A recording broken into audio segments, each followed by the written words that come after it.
হাসু ভাই, এ দেখ কি কি মাল যাচ্ছে।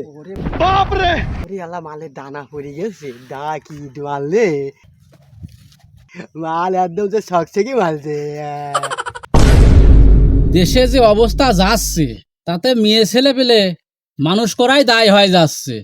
আমার মেয়ে স্কুলে পড়ে, মেয়ে যে স্কুলে পাঠাবো সেই সিকিউরিটি আমি পাচ্ছি নি। দেশে যে কি অবস্থা হলো, স্কুলে তো সময় হয়ে আসছে, আমার মেয়েটা তো স্কুলে তো বাড়াইলো না। কই রে মা? আচ্ছি বাবা। তাড়াতাড়ি আয়, চল মা, স্কুলের সময় হয়ে আসছে, তাড়াতাড়ি চল।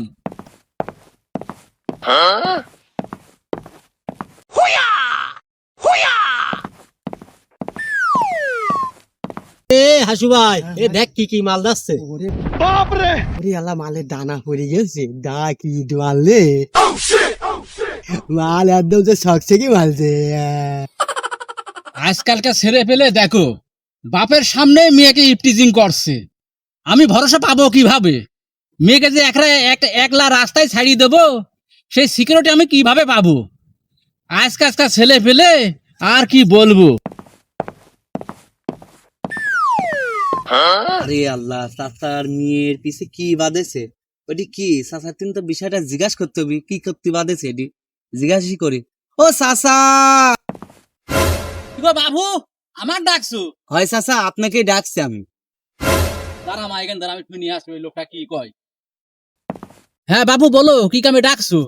আমার আবার সময় নিয়ে মেয়ে স্কুলে দিয়ে আমার আবার কাজে যাতে হবি। আমি রাজমিস্ত্রির কাজ করি।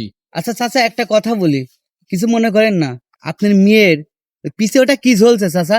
এই কাটা জাতীয় কিছু দেখছি, কি করতে দিয়েছেন একটু আমাকে খোলা বলা যাবে চাচা?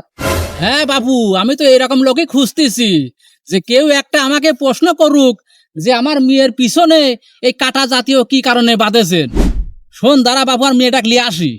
আয় মা, এদিকে আয়। হ্যাঁ, এই দেখো বাবু, এটি হচ্ছে কুটি কুটি কাটা, ছোট ছোট, মানে মানে এটা লাগলেই মনে করে হাত কাটি যাবে। এই সেই জাতীয় গাছ আমার মেয়ের পিছনে বাঁধেছি। কি করে বাঁধেছি এইটি তো তুমি জানতে চাও? এই যে দেশে যে পরিস্থিতি হচ্ছে, এটা শিশু নির্যাতন, এটা যে একদম সেই বিকট আকারে ছড়া গেছে, এই সেই আপনার ওই এর মতো ভাইরাসের মতো, এর কোনো প্রতিকার হচ্ছে না এই দেশে।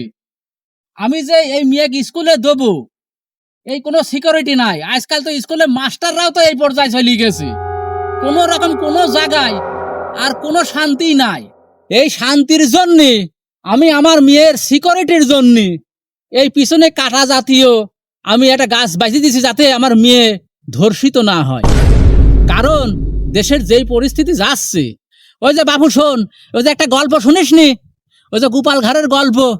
ওই যে গোপাল ভাঁড়ের বউ হচ্ছে যে মেলায় যাওয়ার জন্য খুব বায়না ধরেছিলি। যে গোপাল ভাঁড় বলেছিলি যে মেলায় কার পাশা কিটা মারে ধুলি অন্ধকার। গোপাল ভাঁড় ওর বউকে সিকিউরিটি দেওয়ার জন্য পিছনে কাটা বাই দিয়ে মেলায় নিয়ে গেছিলি। তো ওই রকম মনে কর সেই রকম একটা কিছু। এইসব অসামাজিক কাজের থেকে বাঁচতে হলে আমার মেয়ের সিকিউরিটি আমার নিজের নিতে হবে। আমি কারোর উপরে ভরসা করিনি, তাই আমি এই গোপাল ভাঁড়ের গল্প আজ বাস্তবে তুলি ধরেছি। তাই তো চাচার মাথায় বুদ্ধি আছে অনেক।